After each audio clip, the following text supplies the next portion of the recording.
দর্শক, আবারও একটি উদ্বেগজনক ঘটনা ঘটল। গুলশানে পুলিশ প্লাজার সামনে যুবককে গুলি করে হত্যা। এই যুবকটি ইন্টারনেট ব্যবসায়ী। তার নাম সুমন মিয়া ওরফে টেলি সুমন, বয়স 33। দর্শক, কল্পনা করেন, রমজান মাসের মাঝামাঝি পার হয়েছে। পুলিশ প্লাজা একটা খুবই অভিজাত একটা শপিং মল, এবং এই রাতের বেলা বেশ জমজমাট, কেনাকাটা ব্যস্ত থাকে। সেখানে পুলিশ, নিরাপত্তা কর্মী, ব্যবসায়ী, লোকজনের চলাচল। তার মধ্যে গুলি করে হত্যা করা হলো একজন যুবককে। কল্পনা করতে পারেন আইন শৃঙ্খলা পরিস্থিতি নিয়ে বারবার যে উদ্বেগ উৎকণ্ঠা প্রকাশ করা হয়, এবং এত সতর্কতা। প্রত্যেক মার্কেটে মার্কেটে নাকি পুলিশ সহায়ক দল আছে, পুলিশের বাড়তি নিরাপত্তা আছে, তাও গুলশানের মতন জায়গায়। এটা যদি অনেক দূরে হতো, রাজধানীর কোনো প্রত্যন্ত অঞ্চলে, তাও মানা যেত, কিন্তু একেবারে খোদ গুলশানের পুলিশ প্লাজার সামনে, জনবহুল রাস্তা, মার্কেট, জমজমাট, লোকজন গিজগিজ করছে। তার মধ্যে রাত্রে 9টার দিকে, তার মানে আরও একেবারে জমজমাট তখন ওই পুলিশ প্লাজা এবং পুলিশ প্লাজার চত্বর। রাজধানীর গুলশানে পুলিশ প্লাজার সামনের সড়কে এক ব্যক্তিকে গুলি করে হত্যা করেছে সন্ত্রাসীরা।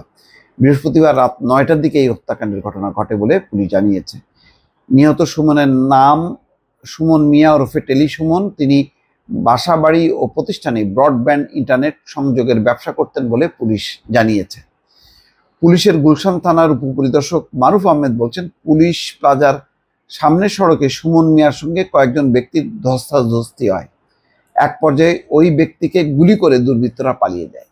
রাত 11:30টার দিকে ওই এলাকায় গিয়ে জানা যায়, পুলিশ প্লাজার পশ্চিম পাশে ফজলে রাব্বি পার্কের কোনায় ঘটনাটি ঘটেছে। তখন সেখানে পুলিশ, র্যাব এবং গোয়েন্দা কর্মকর্তারা অবস্থান করছিলেন। চিন্তা করেন, এই অবস্থানের মধ্যেই ঘটনাটা ঘটায় দিছে। পুলিশ ও প্রত্যক্ষদর্শীরা জানান, প্রথমে সুমনকে গুলি করা হয়। এ সময় সুমন গুলশান 1-এর দিকে দৌড়ে পালানোর চেষ্টা করেন। তখন সড়কের মধ্যে আবারও তাকে গুলি করে দুর্বৃত্তরা পালিয়ে যায়। তার মানে প্রথম গুলি করা হয়, তখন গুলশান 1 নম্বরের দিকে দৌড়ে পালানোর চেষ্টা করে, তখন ধাওয়া করে আবারও রাস্তার মধ্যে তাকে গুলি করা হয়। ভয়াবহতা চিন্তা করেন, এবং পালায়ও যায়, তাকে ধরাও যায়নি দুর্বৃত্তদেরকে। সুমনের স্ত্রীর বড় ভাই বাদশা মিয়া জানান, সুমনের বাড়ি রংপুরের মিঠাপুর উপজেলায়। তার বাবার নাম মাহফুজুর রহমান। তিনি রাজধানীর ভাসানটেক এলাকায় থাকতেন। তার এক ছেলে, এক মেয়ে রয়েছে। দর্শক, আরো বিস্তারিত কিছু জানা যায়নি আপাতত। এই ঘটনাটা কিন্তু, এই ঘটনার মধ্য দিয়ে যেটা হইল, রমজান মাসের এত নিরাপত্তার কথা, এবং বিশেষ করে মার্কেটকে কেন্দ্র করে এত নিরাপত্তা এবং পুলিশ, বিভিন্ন বাহিনীর উপস্থিতি, জনতার উপস্থিতির পরও দুর্বৃত্তরা এইভাবে যে সাহস দেখালো, এবং 2 দফা তাকে গুলি করে চলে গেল দুর্বৃত্তরা, হাতে নাতে ধরাও গেল না, ধাওয়াও কেউ করলো না দুর্বৃত্তদেরকে। এটা কি চিত্র! এটার ফলে আমাদের নিরাপত্তা ব্যবস্থা, নাগরিকদের উদ্বেগ কোন পর্যায়ে যে দাঁড়ালো, দর্শক একটু চিন্তা করেন। ভালো থাকবেন। আল্লাহ হাফিজ।